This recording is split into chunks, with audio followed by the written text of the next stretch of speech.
All right, here we are. I said it yesterday, you never know who's going to show up. Yeah, Cherski's here today. Here I am.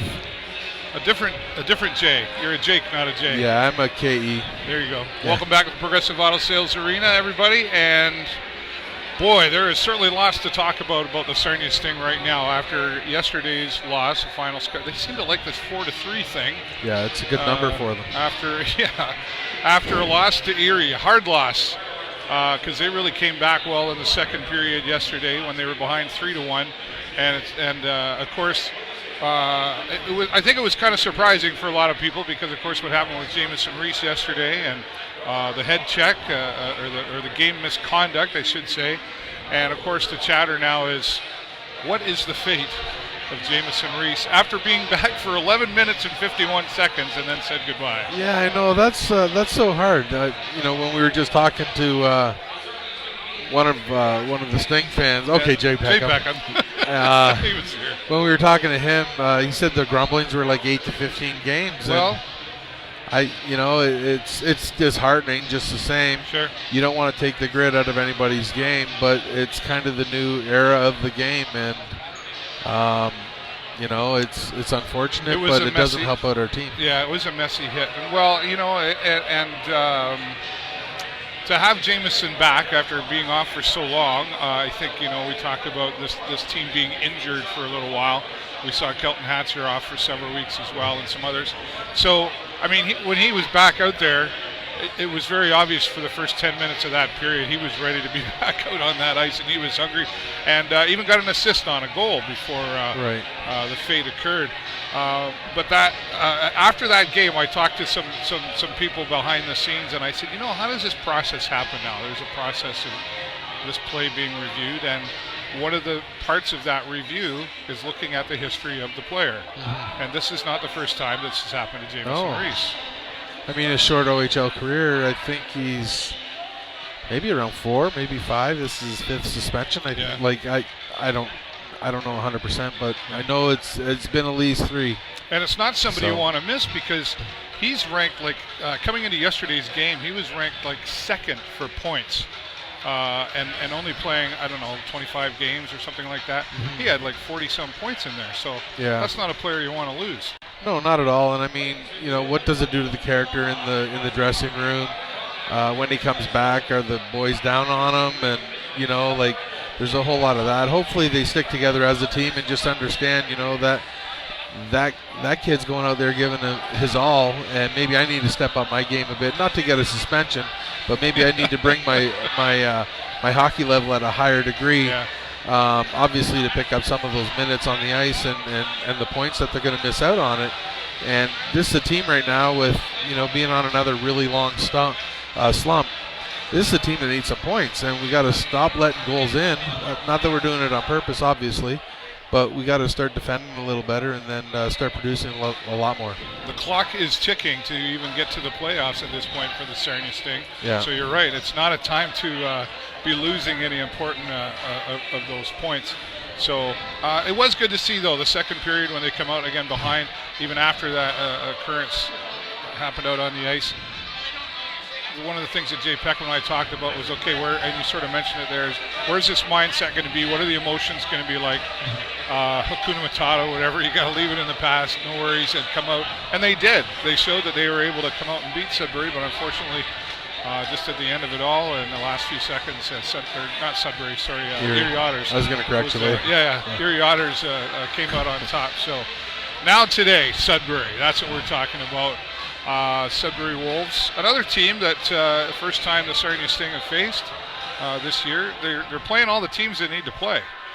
Well, and this is where you got to start. This is where you start your role, and on some of these teams. And if you can't get it going against them, Sarnia's always been known though to play very hard against the top teams, and they give them a close game. Sometimes we win, sometimes we lose, but. These are the games right here that, these are the games we need to dominate. These are the games that you need 6-0. And that's going to build your confidence so high that, it'll follow through from next game to next game. But quick, going back to the Reese thing and how the Sting came back, hats off to the coaching staff to keep them keep them in order. Like it's tough to do. Everyone has a different personality. Yeah. Everyone's a different character.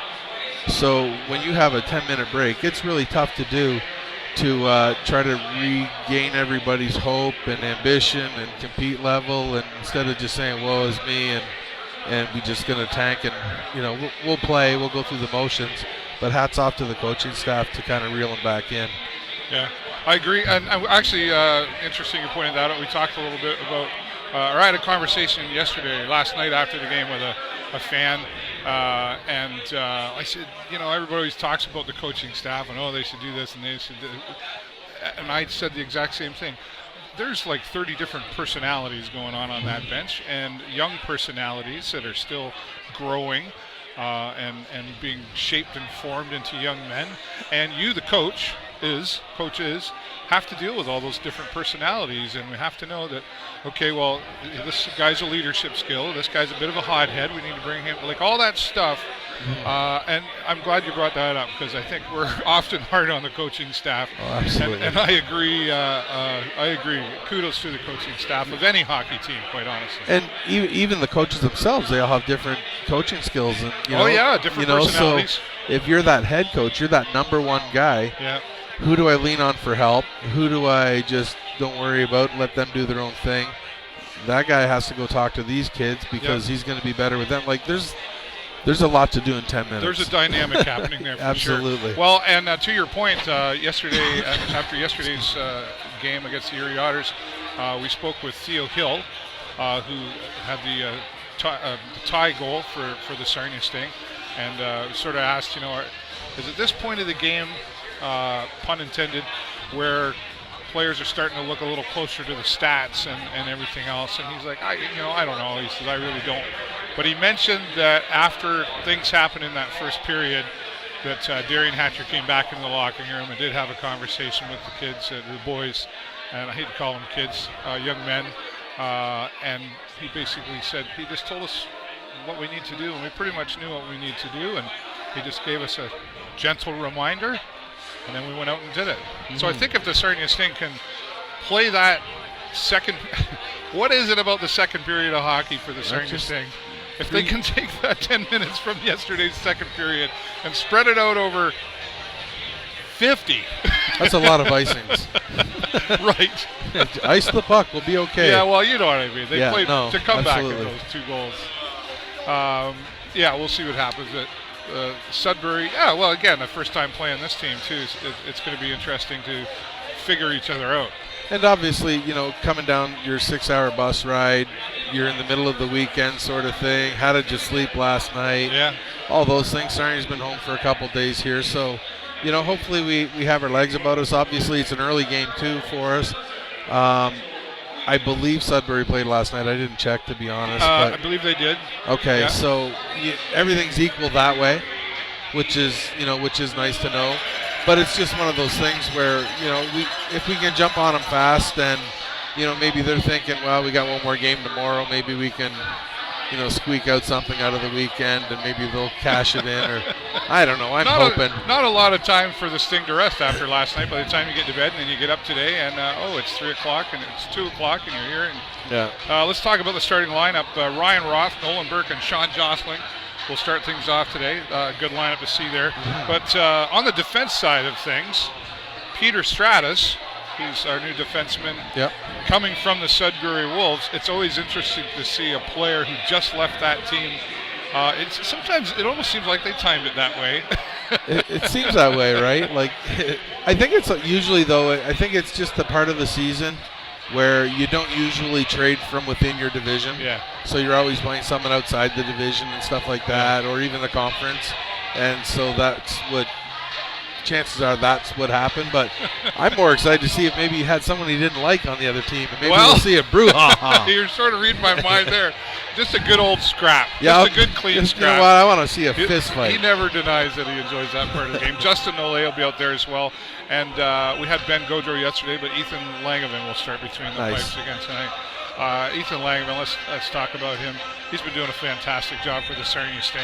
Yeah. And I think he's overcome a lot of obstacles as a goaltender for the Sarnia Sting. I'm not sure that I don't know he was a big favorite in the beginning of things, but he come through and has really shown that he's a part of this team, and he's able to stand on his head, or as our friend Danny would say, he's got a spine like a slinky. Right. You know what I like about Ethan is the fact that, like you said, right at the first of the year, we take a high draft pick and Gaudreau, and so then you got to think, okay, my 16-year-old's probably not going to be the starter, but he's going to get a lot of time because he's a highly touted goaltender. But then all of a sudden you bring in Coy, and then you're thinking, oh, hang on a sec. Yeah, Coy? No, I was being sarcastic because he was here and gone. Yeah, but you got to think, again, with that, the internal emotion of all that, it's like, my gosh, what? And all Ethan did was play hockey. Yeah. He came in, he did his job, he did what he was asked to. Hats off to him, and hopefully he can get a pro contract someday soon. And that'll be great for him because, you know what, he is exactly what a hockey player is all about. He's doing his job. He's writing his resume for a pro career, and good on him for it. No doubt, and certainly, like I said, some obstacles there, I think, on the defense side, often where that was a weakness for the Sarnia Sting. He really had to come forward and do some extra work out there. So, this team still, I think, has what it takes to get to the playoffs. I mean, there's less room for error at this point. Absolutely.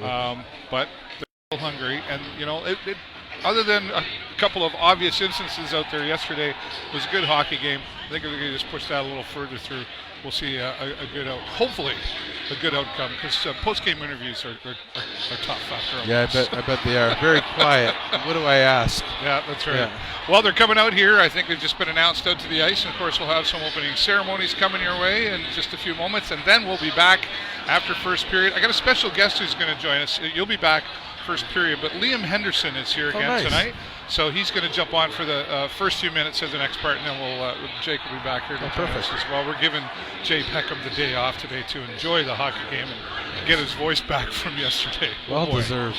All right, for the show live on location, I'm David Burrows and my friend Jake Cherski. We will talk to you soon.